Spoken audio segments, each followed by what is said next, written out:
Welcome guys, कैसे हैं? आशा है अच्छी होगी।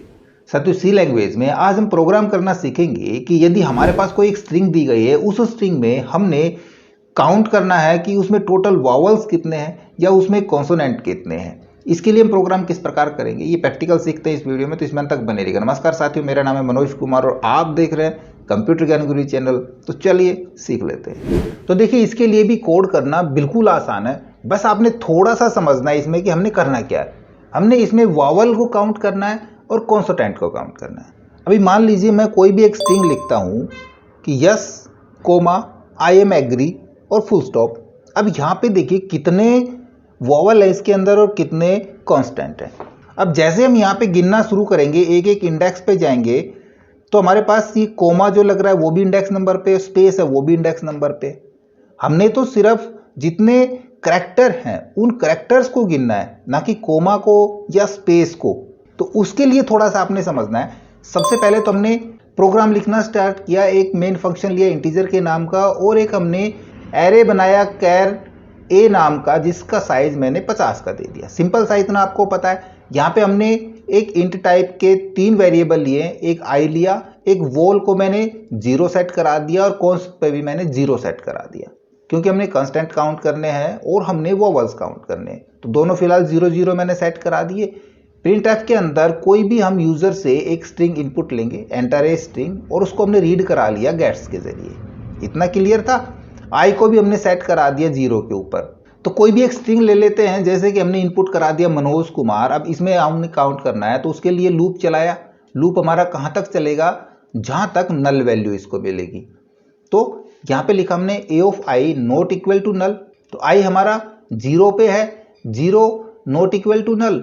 ठीक है भाई, ये नल के बराबर नहीं है, तो क्या होगा? हमारी ये स्टेटमेंट रन होगी, पहले ये वाली स्टेटमेंट रन होगी। इसके अंदर देखो मैंने क्या लिखा स्टेटमेंट के अंदर, हमने लिखा a of i greater than a and a of i less than Z.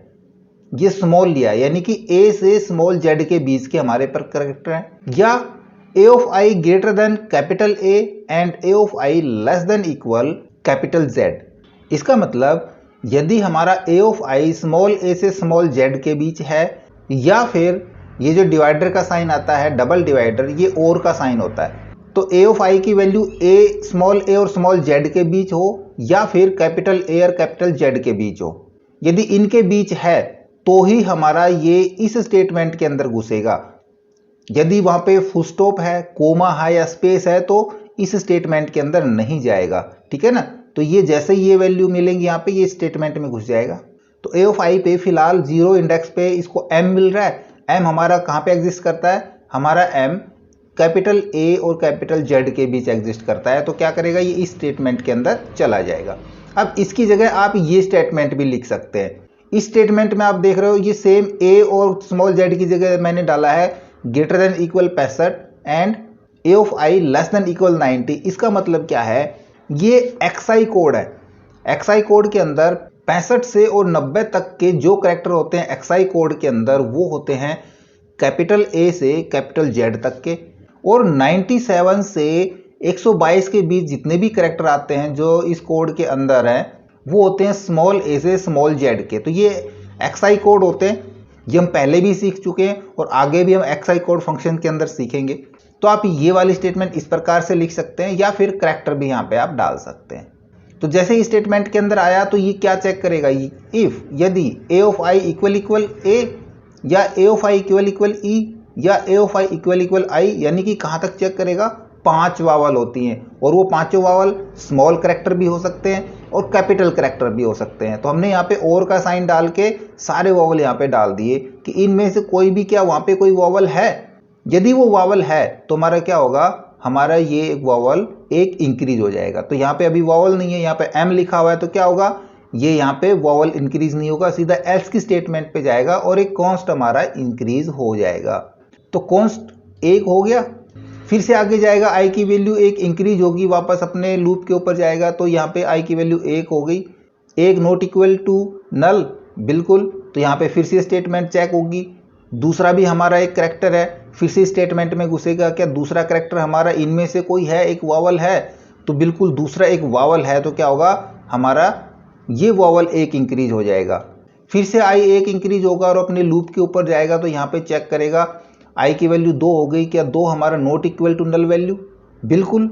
फिर ये करेक्टर चेक होगा और फिर यहाँ पे स्टेटमेंट चेक होगी। इस प्रकार से ये तब तक चलेगा जब तक हमारी वैल्यू नल नहीं हो जाती। जैसे वहाँ पे नल वैल्यू मिलती है यहाँ पे, तो ये स्टेटमेंट ट्रू हो जाएगी और ट्रू होते ही ये हमारा यहाँ से यहाँ तक ये पूरा कोड टर्मिनेट हो जाएगा और हमारी स्टेटमेंट प्रिंट हो जाएगी total vowels are %d and total constants are %d। तो इस %d के अंदर तो इस वॉल की वैल्यू चली जाएगी और इस %d के अंदर इस कॉन्स्ट की वैल्यू चली जाएगी और हमारा प्रिंट होके आ जाएगा। समझ में आया? सिंपल सा था, सिर्फ आपने थोड़ा सा इसका लॉजिक समझना था कि काम किस प्रकार से कर रहा है। तो चलो एक बार हम इसको रन करा के देख लेते हैं। मैं इसको करता हूँ बिल्ड एंड रन पे क्लिक और कोई भी एक स्ट्रिंग यहाँ पे हम इनपुट कराते हैं। मैं कराता हूँ मनोज कुमार, ठीक है। एंटर प्रेस करा लेंगे।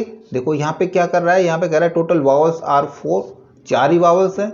यहाँ पे देखो A, O, U और A 4 ही वावल्स हैं और कांस्टेंट कितने हैं, 6 हैं। टोटल 10 करेक्टर हैं। एक स्पेस को इसने नहीं काउंट किया है, सिर्फ हमारे करेक्टर काउंट करें। अब कोई दूसरी स्ट्रिंग बड़ी डाल के देखते हैं। फिर से मैं इसको रन एंड बिल्ड कराता हूं और यहाँ पे वही डालता हूं बड़ा Y करके ना, yes comma I am agree और फुल स्टॉप और एंटर प्रेस कराते हैं। तो आप यहाँ पे काउंट करोगे, आपको यहाँ पे 6 वावल मिलेंगी, 1 2 3 4 5 और 6। कॉन्सोनेंट दिखा रहा है यहाँ पे 5, 1 2। आगे चलते हैं, M हो गया 3, 4 और R 5, यानी कि इसने कोमा और स्पेस को नहीं गिना है, ना ही फुल स्टॉप को गिना है। क्यों नहीं गिना?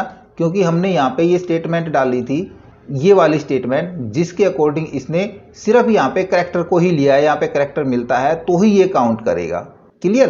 तो एक बार इसकी प्रैक्टिस करके जरूर देखें कि हम किसी भी स्ट्रिंग में यदि हमने काउंट करना है वावल और कॉन्सोनेंट को तो हम किस प्रकार से करेंगे। ओके, आशा करूंगा वीडियो आपको जरूर अच्छा लगा होगा। इसी प्रकार अच्छे अच्छे वीडियो देखते रहने के लिए लगातार हमारे साथ बने रहे। हमारे वीडियोस को ज़्यादा से ज़्यादा हम दोस्तों में शेयर करें, में लाइक करें और यदि नया हमारे चैनल पे तो हम सब्सक्राइब जरूर कर लें।